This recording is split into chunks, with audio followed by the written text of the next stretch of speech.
Assalamualaikum dan selamat pagi. Anda sedang menyaksikan siaran Sapa Pagi Malaysia. Hari ini edisi hari Ahad yang mana mungkin baru bangun daripada tidur dalam perjalanan untuk pergi sarapan dan sebagainya. Pastikan anda ikuti kami sekarang ini di siaran Sapa Pagi Malaysia kerana kami nak bawakan kepada anda banyak sebenarnya perkongsian menarik pada permulaan siaran pada pagi ini.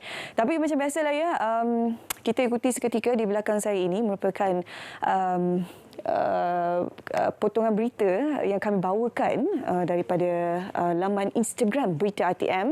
Kita kongsikan berkenaan dengan berita ini terlebih dahulu di mana kenyataan dikeluarkan oleh Yang Amat Berhormat Perdana Menteri Datuk Seri Anwar Ibrahim yang mengingatkan agar pemimpin masyarakat India agar tidak terbawa-bawa dengan sentimen melampau yang tidak menguntungkan negara. Selain daripada itu juga, Datuk Seri Anwar turut berkata semua kaum di negara ini pastinya mahu masalah mereka diselesaikan dengan segera. Jadi dalam menghadapi setiap masalah ataupun kemelut yang melanda sekarang ini bagi setiap kaum di negara kita, konsep madani itu akan diguna pakai merupakan antara satu konsep yang adil yang pastinya untuk semua pihak.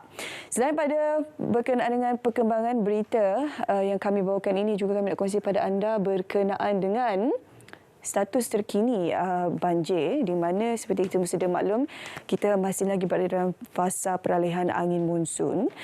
Jadi untuk pengetahuan anda semua, perkembangan terkini keadaan banjir terutama di sekitar negeri Johor dan juga Sarawak.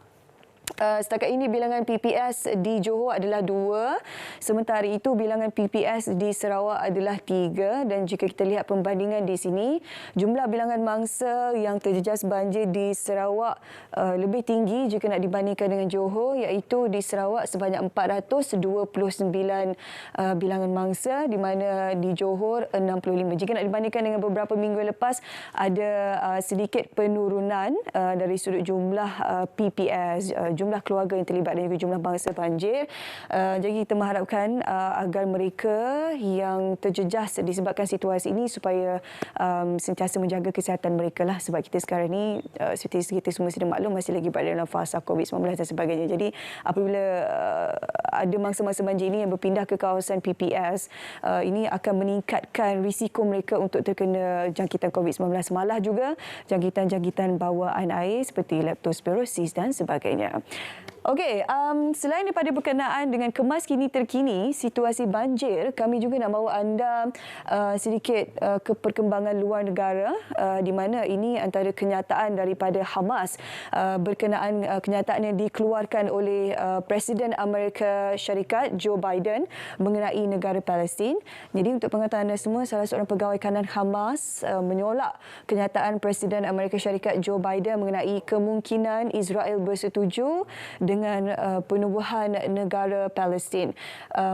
Pada Jumaat lalu, Joe Biden mengatakan mungkin Perdana Menteri Israel iaitu Benjamin Netanyahu boleh bersetuju dengan beberapa bentuk negara Palestin selepas kedua-dua pemimpin itu bercakap melalui telefon buat kali pertama setelah hampir sebulan. Sementara perang Israel dan juga Hamas di Gaza yang masih berterusan. Ini sebenarnya berikutan daripada kenyataan yang dikeluarkan oleh Benjamin Netanyahu yang mengatakan tidak ada two-state solution. Ini bermakna Israel mahu hanya negara mereka sahaja yang wujud selepas peperangan ini tamat, tapi kenyataan itu dibidas oleh Presiden Amerika Syarikat Joe Biden, dan kenyataan seterusnya dikeluarkan oleh salah seorang pegawai Hamas. Itu antara kemaskini yang terkini, sementara peperangan antara Palestin dan juga Israel masih berterusan. Angka kematian juga semakin meningkat. Kita doakan agar mereka yang berada di Palestin, terutama di Gaza ini, akan keluar daripada kemelut selama lebih 75 tahun ini. Okey, kita nak kongsi satu lagi berita berkenaan dengan sukan. Seperti yang kita semua sedia maklum, semalam berlangsungnya perlawanan ataupun pertemuan antara Malaysia dan juga Bahrain, di mana saya yakin anda semua dapat melihat sekarang ini. Ini adalah digit yang kita boleh kongsikan, 1-0. Bahrain berjaya menenggelamkan Malaysia, membenamkan Malaysia di saat-saat akhir. Perkongsian yang lebih lanjut di sini, di mana Malaysia bersama dengan Bahrain di dalam kumpulan E. Pastinya pertemuan yang cukup mendebarkan semalam sekiranya anda sama-sama menyaksikan di mana jaring tunggal daripada penyerang Bahrain Ali Madan pada penghujung permainan memusnahkan peluang Harimau Melaya untuk mengintai kemaraan ke pusingan 16 terakhir, dan ini merupakan kekalahan kedua yang dicatat oleh skuad Harimau Melaya dalam Piala Asia di bawah pimpinan Kim Pan-gon. Jadi ini pastinya sekaligus melengkapkan baki saingan kumpulan dengan menentang juara 2 kali Korea Selatan pada Khamis ini.